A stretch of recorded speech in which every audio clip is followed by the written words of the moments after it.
Hello praise the Lord everyone, कैसे आप सभी। मैं हूं पास्टर अभिनव।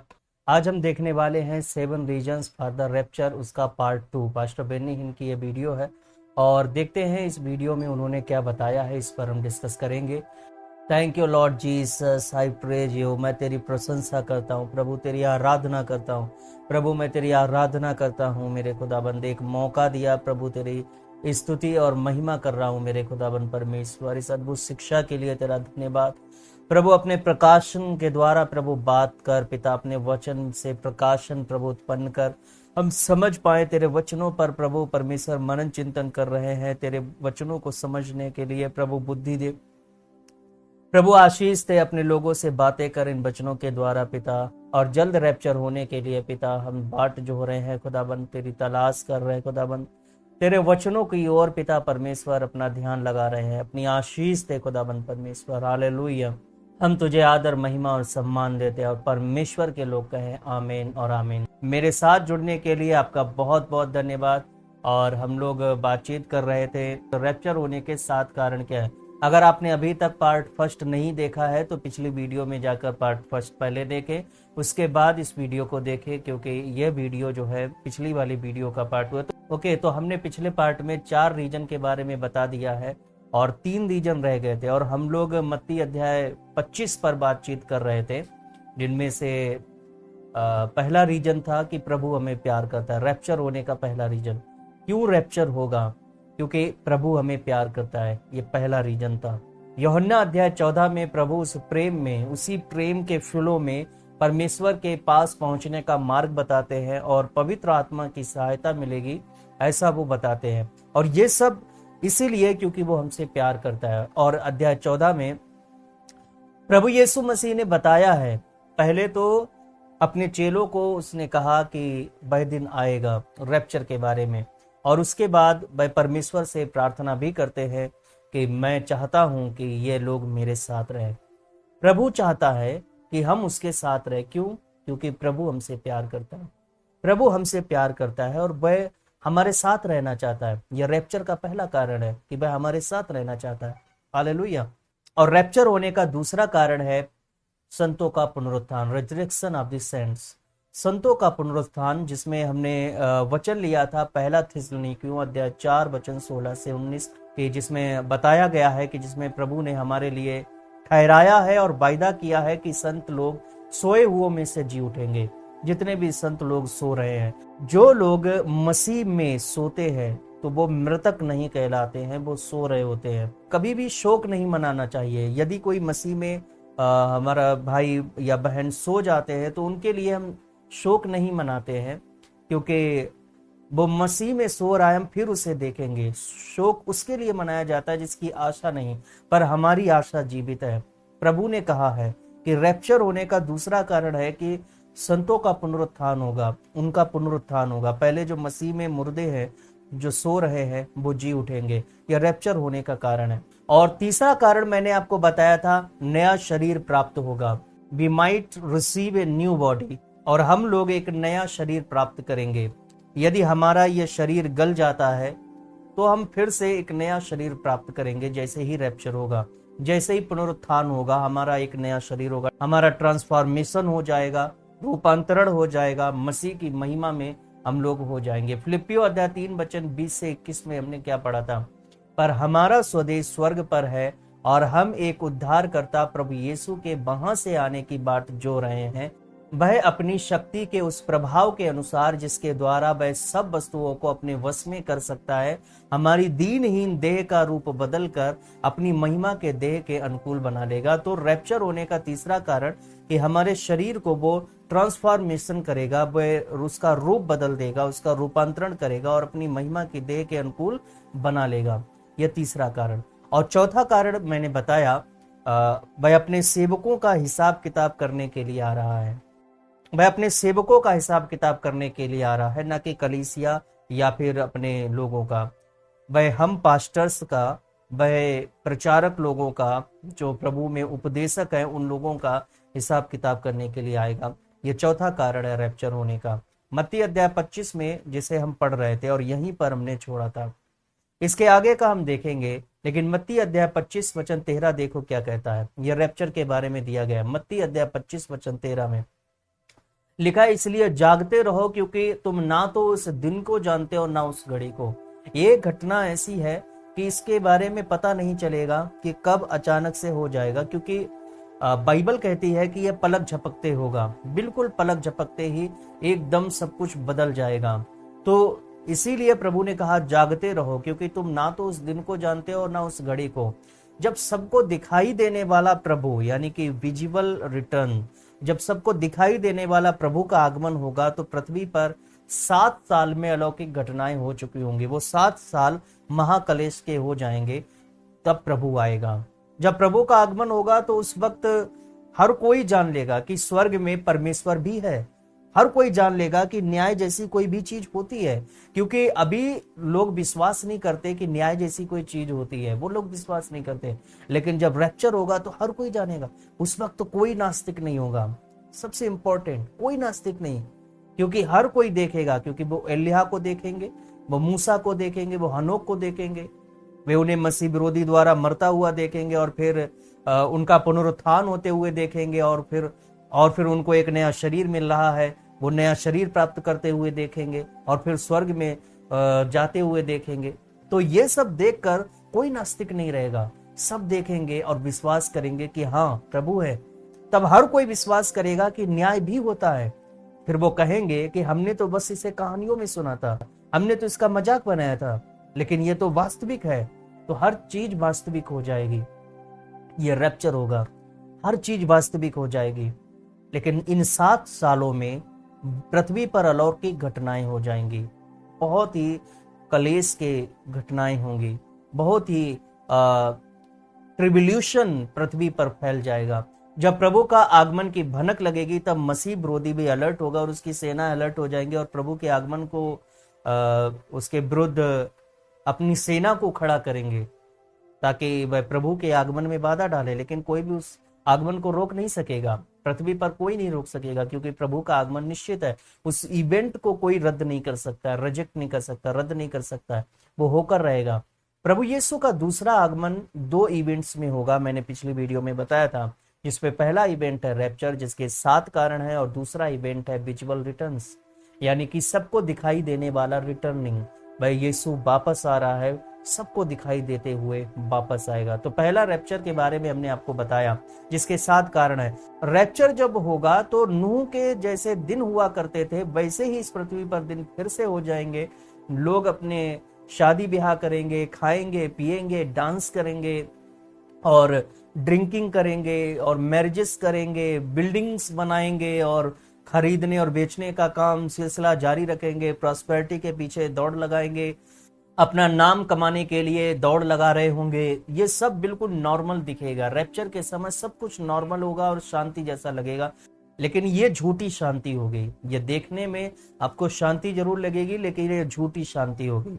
ये परमेश्वर के लोग देख पाएंगे कि यह शांति झूठी है, लेकिन जो लोग संसार से जुड़े हुए हैं उनको सब कुछ शांत लगेगा और सब अच्छा लगेगा, ये बिल्कुल सब कुछ नॉर्मल है। लेकिन बिलीवर्स के लिए, मसीहों के लिए ये कुछ भी नॉर्मल नहीं होगा, क्योंकि उनके पास कौन सी आइज है? Spiritual eyes. और आप अपनी स्पिरिचुअल आइज से देखोगे कि कुछ भी अच्छा नहीं है, ये सब कुछ फेक है, हर चीज फेक हो रही है। मत्ती अध्याय 25 वचन 14 से 19 को हम पढ़ रहे थे। तो यहाँ पर पिछली वीडियो में भी मैंने इस पर डिस्कस किया था, एक बार फिर से हम डिस्कस कर लेते हैं, क्योंकि यह वचन जो है प्रचारकों के लिए है और बहुत ही अद्भुत वचन है। लिखा है, क्योंकि यह उस मनुष्य की दशा है, यह मतलब रैप्चर, क्योंकि यह रैप्चर उस मनुष्य की दशा है जिसने परदेश जाते समय अपने दासों यानी कि सर्वेंट्स को बुलाकर, सर्वेंट्स माने पास्टर्स, प्रचारक, उपदेशक, इन सबको बुलाकर अपनी संपत्ति उनको सौंप दी। अपनी संपत्ति मतलब कि उसने जो वरदान हमको दिए हैं, जो हमें सामर्थ्य दी है और जो कुछ भी मसीह से हमें प्राप्त हुआ है, वो सब कुछ उसने हमें सौंप दिया। ये उसने एक को 5 तोड़े दिए, दूसरे को 2 और तीसरे को 1। तो हर एक को उसकी सामर्थ्य के अनुसार दिया। जैसा जैसा जो पास्टर था, जैसा जो प्रचारक था, उसकी जैसी सामर्थ्य थी, उसकी सामर्थ्य के अनुसार उसको दिया। तब परदेश चला गया।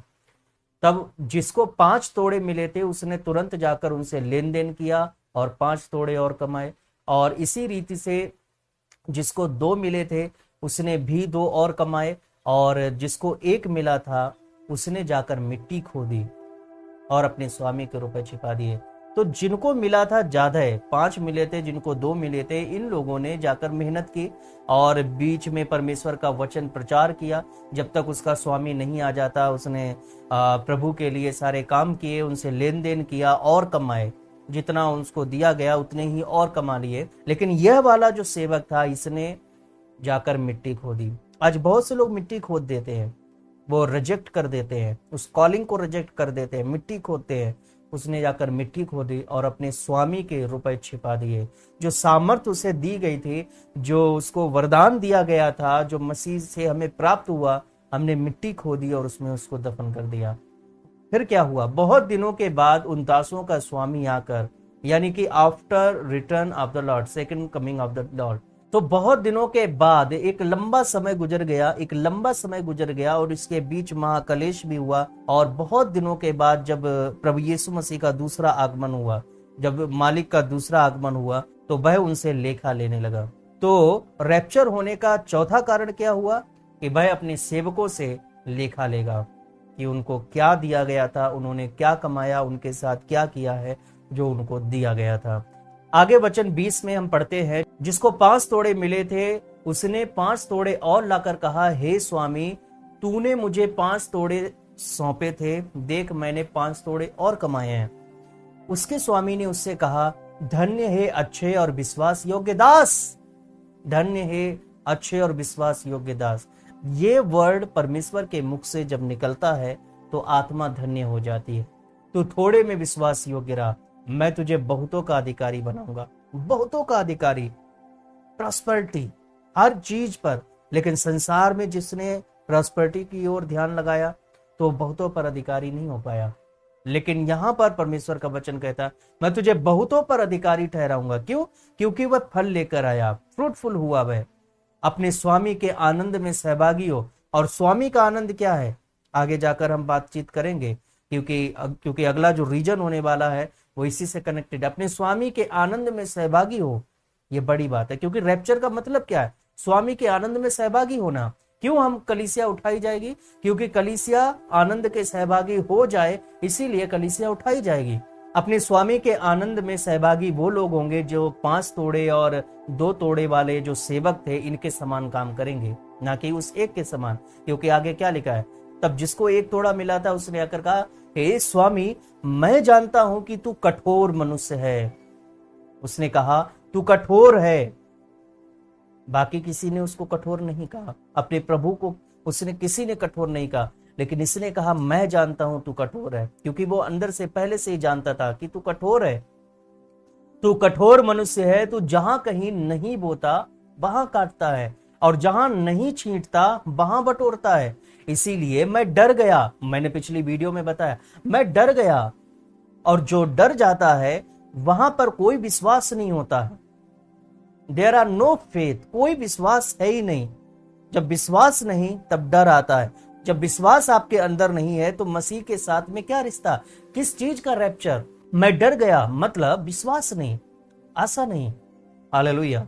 इसीलिए याद रखना, डरना नहीं है। यह डर हमारे बीच में नहीं होना चाहिए। यदि आप मसीह से जुड़े हुए हैं तो डर नहीं होना चाहिए। वो डर गया, उसने कहा मैं डर गया और जाकर तेरा तोड़ा मिट्टी में छिपा दिया। उसने गड्ढा किया और उस तोड़े को मिट्टी में छिपा दिया। देख जो तेरा है भाई ये है, बिल्कुल सेम टू सेम वो लेकर आया। देखो तूने जो सामर्थ मुझे दी थी वो ये रही सामर्थ, और देखो मैंने इसका इस्तेमाल नहीं किया था, नहीं तो तू कहेगा कि तूने व्यर्थ इसका इस्तेमाल किया। बहुत तरीके के उसने अपने मन में सोचे। उसके स्वामी ने उसको उत्तर दिया, हे दुष्ट और आलसी दास। उसने डांटा उसको दुष्ट बोला, उसको आलसी बोला। जब तू यह जानता था कि जहां मैंने नहीं बोया वहां से काटता हूं और जहां मैंने नहीं छीटा वहां से बटोरता हूं, तो तुझे चाहिए था कि मेरा रुपया सर्राफों को दे देता, तब मैं आकर अपना धन ब्याज समेत ले लेता। इसलिए अब तोड़ा उससे ले लो, और जिसके पास 10 तोड़े हैं उसको दे दो, क्योंकि जिस किसी के पास है उसे और दिया जाएगा और उसके पास बहुत हो जाएगा। परंतु जिसके पास नहीं है उससे वह भी जो उसके पास है ले लिया जाएगा। इस निकम्मे दास को बाहर के अंधेरे में डाल दो, जहां रोना और दांत पीसना होगा। दुष्ट और आलसी दास। यहां पर हैं उपदेशक, यहां पर हैं पास्टर्स, यहां पर हैं प्रचारक लोग। इसीलिए बी अलर्ट, बी केयरफुल, क्योंकि याकूब ने इसीलिए कहा है कि हर कोई ना बने प्रचारक, पास्टर बनने की चेष्टा ना करे, हर कोई नहीं, जिसकी कॉलिंग हो वो आए, क्योंकि इसका न्याय होना है, इसका जवाब देना होता है। जो हमें दिया गया है उसका जवाब हमें देना होगा। और वचन 30 में हम क्या देखते हैं? रैप्चर हो चुका है और रैप्चर होने के बाद भी दासों को रिजेक्ट किया जा रहा है, यानी कि रैप्चर के बाद भी दासों को रिजेक्ट किया जा सकता है। बहुत से लोग कंफ्यूज और समझ रहे थे कि रैप्चर के पहले ही दासों को रिजेक्ट कर दिया जाएगा और जिनका रैप्चर हो जाएगा फिर वो सेलेक्टेड है। नहीं, ऐसा नहीं है, क्योंकि बाइबल में यह दिया गया है कि रैप्चर हो गया क्योंकि उसका स्वामी बहुत दिनों बाद वापस आया। तो वापस आना मतलब रैप्चर, उससे पहले रैप्चर होना है। तो रैप्चर हो गया, उसके बाद वचन कहता है कि सभी ने अपने अपने तोड़े पेश किए, देखो मैंने ये कमाए, देखो मैंने ये कमाए। और उसके बाद उस दास को जिसने एक भी नहीं कमाया था, जिसने मिट्टी में डाल दिया गया था, उसको बाहर निकाल दिया गया था। प्रभु की प्रेजेंस से उसे बाहर निकाल दिया गया था, तो उसे रिजेक्ट कर दिया गया था। अगर कोई रैप्चर को मिस कर देता है तो इसका मतलब है कि वह परमेश्वर के साथ नहीं चलता। वह उन 5 कुमारियों के समान है जिनकी मसालों में तेल खत्म हो गया था और आग नहीं रह गई और वह बुझ चुकी हैं। वो उन्हीं के समान है। वह संसार से बाहर नहीं निकाले जाएंगे, बल्कि वे प्रभु की उपस्थिति से बाहर निकाल दिए जाएंगे। वचन 30 में अगर हम केजीबी बाइबल से देखते हैं तो अनप्रॉफिटेबल सर्वेंट कहा गया है, मतलब कि इससे कोई प्रॉफिट हुआ ही नहीं है। इसको जो दिया गया है इससे कोई लाभ मुझे नहीं मिला है, प्रभु को कोई लाभ नहीं मिला। ये अनप्रॉफिटेबल सर्वेंट है, कोई फल लेकर नहीं आया, ये फलहीन सेवक रहा। उसको प्रभु की उपस्थिति से बाहर निकाल दिया जाएगा, साफ वचन कहता है। वचन 30 को आप पढ़ो देखो। और मत्ती अध्याय 7 वचन 21 में इसकी यह पूर्ति करता है, जिसमें लिखा है, जो मुझे हे प्रभु कहता है, उनमें से हर एक स्वर्ग के राज्य में प्रवेश न करेगा, परंतु वही जो मेरे स्वर्गीय पिता की इच्छा पर चलता है। लेकिन कुछ लोग मानते हैं ये सबके लिए होगा। नहीं, इससे यहां ये लेना देना नहीं है कि यह वचन यहां कलीसिया के लिए है, सेवकों के लिए नहीं, या प्रचारकों के लिए नहीं है कि हम सब मसीह के न्याय आसन के सामने खड़े होंगे। यह न्याय का समय नहीं है, बल्कि यह हिसाब किताब का समय है कि आपने उसके साथ क्या किया है जो आपको दिया गया है। वह अपने सेवकों का हिसाब किताब करने आएगा, ना कि अपने लोगों का या अपनी कलीसिया का। उस दिन बहुत से लोग मुझसे कहेंगे, हे प्रभु, क्या हमने तेरे नाम से भविष्यवाणी ना की और तेरे नाम से दुष्ट आत्माएं नहीं निकाली, तेरे नाम से बहुत से आश्चर्य कर्म नहीं किए? तब मैं उनसे खुलकर कह दूंगा, मैंने तुमको कभी नहीं जाना, हे कुकर्म करने वाले, मेरे पास से चले जाओ, अनप्रॉफिटेबल। तो वचन 22 में they claim him as a lord, वह क्लेम करेंगे कि वह मेरा प्रभु है, वह मेरा मुक्तिदाता है, वह मेरा उद्धार करता है। जिसने कभी अधिकार और आज्ञाकारिता का जीवन नहीं जिया है, वो प्रभु पर क्लेम नहीं कर सकते हैं कि तू मेरा उद्धार करता है, तू मेरा मुक्तिदाता है, क्योंकि आज्ञाकारिता और अधिकार का जीवन इंपॉर्टेंट होता है। इसीलिए वचन कहता है कि हम हवा में प्रभु से मिलने जा रहे हैं, ना कि उसके राज्य में मिलेंगे जाकर। पहले सोए हुए जाग उठेंगे और फिर उनको नया शरीर मिल जाएगा, मसीह की महिमा में वो हो जाएंगे, फिर उसके बाद हवा में हम प्रभु से मिलेंगे। लेकिन ये सब घटना उसके राज्य में प्रवेश करने से पहले होगी। वह अपने सेवकों का हिसाब किताब करेगा, जो हमें दिया गया, जो तुम्हें दिया गया, उसका हिसाब किताब होगा। तो यहां पर मैंने आपको बताया कि second coming of the lord, प्रभु यीशु मसीह का दूसरा आगमन 2 स्टेजेस में होगा, जिसमें पहला स्टेज होगा कि रैप्चर और दूसरा स्टेज होगा विजुअल रिटर्न्स, यानी सबको दिखाई देने वाला आगमन। तो 2 अलग अलग इवेंट्स हैं, तो दोनों के अलग अलग कारण हैं और अलग अलग परिणाम भी हैं। तो रैप्चर के 7 कारण हैं जिन पर हम डिस्कस कर रहे हैं, और सबको दिखाई देने वाला यानी कि विजुअल रिटर्न्स के कई कारण हैं, जिसे वह इजराइल के साथ करेगा, ना कि कलीसिया के साथ।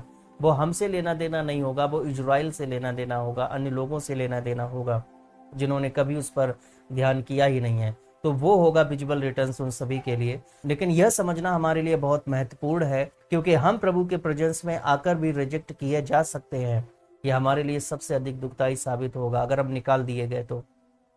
इसीलिए पौलुस ने कहा, अगर मैंने अपने शरीर को प्रताड़नाओं में नहीं रखा तो फिर मैं बाहर निकाल दिया जाऊंगा, मुझे अपनाया नहीं जाएगा। इसीलिए पौलुस ने कहा, वो अलर्ट था, आपको भी अलर्ट रहना हमको भी अलर्ट रहना है। ओके, तो पांचवा कारण है दूसरा तिमुथियुस 4:8 में पढ़ते हैं, भविष्य में मेरे लिए धर्म का भय मुकुट रखा हुआ है, जिसे प्रभु जो धर्मी और न्यायी है मुझे उस दिन देगा, और मुझे ही नहीं वरन उन सब को भी जो उसके प्रकट होने को प्रिय जानते हैं। तो इस वचन के द्वारा हमने देखा कि पांचवा कारण रैप्चर में प्रभु का आगमन हमें रिवॉर्ड्स यानी कि उपहार देने के लिए होगा। भविष्य में मेरे लिए धर्म का मुकुट रखा हुआ है, जिसे प्रभु जो धर्मी और न्यायी है मुझे उस दिन देगा, और मुझे ही नहीं वरन उन सबको भी जो उसके प्रकट होने को प्रिय जानते हैं। इंग्लिश बाइबल में हम पढ़ते हैं लव इज अपेयरिंग, तो यहाँ पर इसका मतलब क्या होता है? रैप्चर। रैप्चर उसका प्रेम है। लोग इसे रोकने की कोशिश करेंगे, लेकिन इस प्रेम को कोई रोक नहीं पाएगा। ओके, तो उसके अपेयरिंग के बारे में यानी कि रैप्चर के बारे में हम और पढ़ते हैं। पहला पतरस अध्याय 5:4 में लिखा है, जब प्रधान रखवाला प्रकट होगा तो तुम्हें महिमा का मुकुट दिया जाएगा जो मुरझाने का नहीं, ऐसा मुकुट जो कभी नहीं मुरझाएगा। ओके, तो छठा कारण है दूसरा थिस्सलुनीकियों 1:10 में हम पढ़ते हैं, इसी का वचन 7 में या पहले मसीह का सबको दिखाई देने वाले आगमन के बारे में बताता है। क्या लिखा है? और तुम्हें जो कलेश पाते हो हमारे साथ चैन दे उस समय जबकि प्रभु यीशु अपने सामर्थी दूतों के साथ धधकती हुई आग में स्वर्ग से प्रकट होगा। और वचन 8 हम पढ़ते हैं, और जो परमेश्वर को नहीं पहचानते और हमारे प्रभु यीशु के सुसमाचार को नहीं मानते उनसे पलटा लेगा, यानी कि महाकलेश के 7 वर्ष बाद। और वचन 9 में हम पढ़ते हैं, वे प्रभु के सामने से और उसकी शक्ति के तेज से दूर होकर अनंत विनाश का दंड पाएंगे। तो वचन 7 से 9 यह प्रभु के दूसरे आगमन के सेकंड पार्ट के बारे में बताता है, और वचन 10 जो है इसी का यह प्रभु के दूसरे आगमन के पहले भाग के बारे में बताता है, यानी कि रैप्चर के बारे में बताता है। और जो दूसरा भाग है वो विजुअल रिटर्न के बारे में बताता है। तो वचन 10 में क्या लिखा है? यह उस दिन होगा जब वह अपने पवित्र लोगों में महिमा पाने और सब विश्वास करने वालों में आश्चर्य का कारण होने को आएगा, क्योंकि तुमने हमारी गवाही पर विश्वास किया है। यह वचन कलीसिया के रैप्चर के बारे में है। तो ओके, तो छठा कारण क्या बना? प्रभु संतों में महिमा पाने के लिए और आश्चर्य का कारण होने के लिए आ रहा है। आओ हम मत्ती 25 में चले, जहां हम 7वें कारण को भी देखेंगे। मत्ती 25:10 को देखो, लिखा है, जब वे मोल लेने को जा रही थीं तो दूल्हा आ पहुंचा, और जो तैयार थी वे उसके साथ विवाह के घर में चली गईं और द्वार बंद किया गया। तो यहाँ पर इस वचन में हम क्या देखते हैं? Lord is coming to be united in marriage with his bride the church. तो यीशु मसीह अपने लोगों से एकता करने के लिए आ रहा है, विवाह के द्वारा अपनी कलीसिया के साथ विवाह करेगा। तो 7वां कारण यहाँ पर क्या बना? The lord is coming in the rapture to be united with his church in marriage, मतलब रैप्चर में प्रभु का आगमन कलीसिया के साथ विवाह द्वारा एक होने के लिए होगा, यूनाइटेड होने के लिए होगा, एक हो जाने के लिए होगा।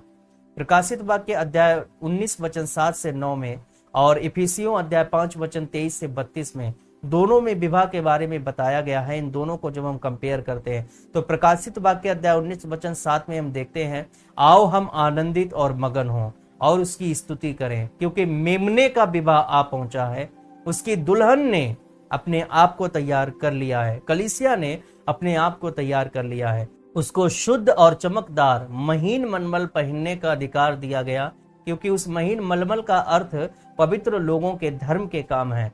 जब स्वर्गदूत ने मुझसे कहा, यह लिख कि धन्य वे हैं जो मेमने के विवाह के भोज में बुलाए गए हैं। फिर उसने मुझसे कहा, यह वचन परमेश्वर के सत्य वचन है। तब मैं उसको दंडवत करने के लिए उसके पांव पर गिर पड़ा। ओके, तो यहाँ पर क्या देखते हैं इन वचनों में? मेमने का जो विवाह भोज होगा वो बहुत ही बड़ा होगा, अमेजिंगली ग्लोरियस इवेंट होगा, जो शब्दों से बिल्कुल परे होगा, इतना अद्भुत महिमामय होगा। और ये एक ऐसा इवेंट था कि इसको देखकर यूहन्ना खुद को रोक नहीं पाया और दंडवत करके वो आराधना करने लग गया। पास्टर बेन्नी ने बताया कि मैं स्विट्जरलैंड में था और जिनेवा और वहाँ की नदियाँ और पेड़ों को देखकर, जंगल को देखकर वो खुद को रोक नहीं पाए थे, और वो उसकी ब्यूटी को देखकर प्रभु की आराधना करने लग गए थे। और एक बार वो माउंट सीनई के लिए जा रहे थे, उन्होंने यात्रा की थी माउंट सीनई पर चढ़ने के लिए, पर्वत सीनई पर चढ़ने के लिए। 11 बजे से उन्होंने चढ़ना स्टार्ट किया। जब वो ऊपर पहुंचे तो बहुत ही थके हारे थे और बिल्कुल शरीर जो है टूट चुका था। लेकिन जब उन्होंने ऊपर देखा तो उन्होंने बिल्कुल साफ क्लियर एकदम आसमान देखा, बिल्कुल साफ, बहुत ही ब्यूटीफुल। और वहां से आकाश गंगा मिल्की वे जो है हमारी, वो बिल्कुल क्लियर दिखाई दे रही थी। उसको देखकर वो उन्होंने थैंक यू बोलना स्टार्ट किया और थैंक यू जीसस, उन्होंने आराधना करना शुरू कर दिया और जोर जोर से चीखना शुरू कर दिया। और सभी उनके साथी जोर जोर से आराधना करने लगे। ओ थैंक यू जीसस, हालेलुया, ऐसा आराधना करने स्टार्ट कर दिया और आंसू उनके लगातार बहने लग गए थे, क्योंकि ये खूबसूरत नजारा था। इफिसियों अध्याय 5 वचन 23 से 32 में देखो हम क्या पढ़ते हैं। यहाँ पर इस वचन में हम देखते हैं कि वो मसीह में एक हो जाएंगे, क्योंकि यह जो विवाह होगा ये मसीह में एक होने के लिए होगा। क्योंकि पति पत्नी का सिर है, कलीसिया का सिर मसीह, ये मसीह कलीसिया का सिर है और स्वयं ही देह का उद्धार करता है। पर जैसे कलीसिया मसीह के अधीन है, वैसे ही पत्नियां भी हर बात में अपने अपने पति के अधीन रहें। हे पतियों, अपनी अपनी पत्नी से प्रेम रखो, जैसा मसीह ने भी कलीसिया से प्रेम करके अपने आप को उसके लिए दे दिया और उसको वचन द्वारा जल के स्नान से शुद्ध करके पवित्र बनाए और उसे एक तेजस्वी कलीसिया बनाकर अपने पास खड़ी करे, जिसमें ना कलंक, ना झुर्री, ना कोई ऐसी वस्तु हो, वरन पवित्र और निर्दोष हो। इसी प्रकार उचित है कि पति अपनी अपनी पत्नी से अपनी देह के समान प्रेम रखे। जो अपनी पत्नी से प्रेम रखता है वह अपने आप से प्रेम रखता है, क्योंकि किसी ने कभी अपने शरीर से बैर नहीं रखा, वरन उसका पालन पोषण करता है, जैसा मसीह भी कलीसिया के साथ करता है, इसीलिए कि हम उसकी देह के अंग हैं। इस कारण मनुष्य अपने माता पिता को छोड़कर अपनी पत्नी से मिला रहेगा और वे दोनों एक तन होंगे। यह भेद तो बहुत बड़ा है, पर मैं यहाँ मसीह और कलीसिया के विषय में कहता हूँ कि वे एक तन हो जाएंगे। मैरिज मीन्स यूनिटी, यानी कि एक हो जाना। मैरिज को गालियां देना, तंज कसना बंद करें। मैरिज एक आनंद है, ये आनंद है, ये यूनिटी है। मजाकें बंद करो। यीशु कलीसिया से विवाह करेगा, मसीह यीशु कलीसिया के साथ विवाह करेगा, यह बिल्कुल निश्चित है। तो ये यूनिटी है, ये एक होने के लिए होगा, उसमें एकता होने के लिए होगा। इसीलिए जब भी आप किसी मैरिज में जाओ तो बुरा भला मत देखो, पहले ये देखो रैप्चर क्या होगा। ऐसा ही होगा रैप्चर, इससे ग्रांड एक बड़ा सा सेलिब्रेशन होगा, इवेंट होगा और विवाह होगा, हमारा विवाह होगा मसीह के साथ, कलीसिया का विवाह होगा। He loves us। तो यहाँ पर 7 कारण मैंने आपको बता दिए। तो पहला कारण वह हमसे प्यार करता है, दूसरा संतों का पुनरुत्थान होगा, तीसरा कारण है हमें एक नया शरीर दिया जाएगा, मसीह के महिमान्वित देह के अनुसार हो जाएगा, और चौथा कारण होगा सेवकों का हिसाब किताब, और पांचवा कारण होगा रिवॉर्ड्स, हमको रिवॉर्ड्स दिए जाएंगे, और छठवां कारण होगा प्रभु संतों में महिमा पाने के लिए और आश्चर्य होने के लिए आ रहा है, और सातवां कारण होगा unity, to be united with his church, मतलब मैरिज, वह एक होने के लिए कलीसिया से विवाह करेगा, मैरिज होगी। ओके, तो हमने इसमें 7 कारण देख लिए हैं, रैप्चर होने के 7 कारण होते हैं और बिल्कुल अमेजिंग होगा। और मैं इसके लिए प्रसन्न हूँ और उम्मीद करता हूँ आप भी इसके लिए प्रसन्न होंगे और तैयार होंगे। रैप्चर के लिए तैयार रहो, क्योंकि उसके सामने से निकाले ना जाओ, इसीलिए तैयार रहो। और मेरी शिक्षा का मतलब यही है कि आप तैयार हो जाओ। ओ थैंक यू जीसस, मैं तेरी प्रशंसा और महिमा करता हूँ, राजाओं के राजा, प्रभुओं के प्रभु, मैं तेरी आराधना करता हूँ। थैंक यू जीसस, तेरे इस परफेक्ट लव के लिए प्रभु मैं तेरा धन्यवाद करता हूँ प्रभु। I love you Jesus, I love you Jesus. तू अपनी कलीसिया को प्यार करता है, तू इन चीजों को प्रभु इस्तेमाल करेगा मेरे लिए पिता, इन कारणों को प्रभु इस्तेमाल करेगा, ये सब कुछ होने जा रहा है प्रभु। मैं तेरा धन्यवाद करता हूँ प्रभु, तूने मुझे चुना है प्रभु, हम सबको चुना है अपने लोगों से प्रभु। आज तू बातें कर पिता, इन्हें भी पिता परमेश्वर तू तैयार कर पिता, ताकि ये प्रभु अपना श्रृंगार करके रखे पिता, ताकि जब तू हमें लेने के लिए आए तो हम यूनिटी में हो सके पिता, एकता में हो सके पिता, उस मैरिज के द्वारा एकता में आ सके पिता। थैंक यू जीसस, तू हमसे इतना प्यार करता है प्रभु। Oh lord Jesus, I love you, I love you Jesus. हमसे इतना प्यार करने के लिए तेरा बहुत बहुत धन्यवाद। Oh thank you Jesus, thank you Jesus.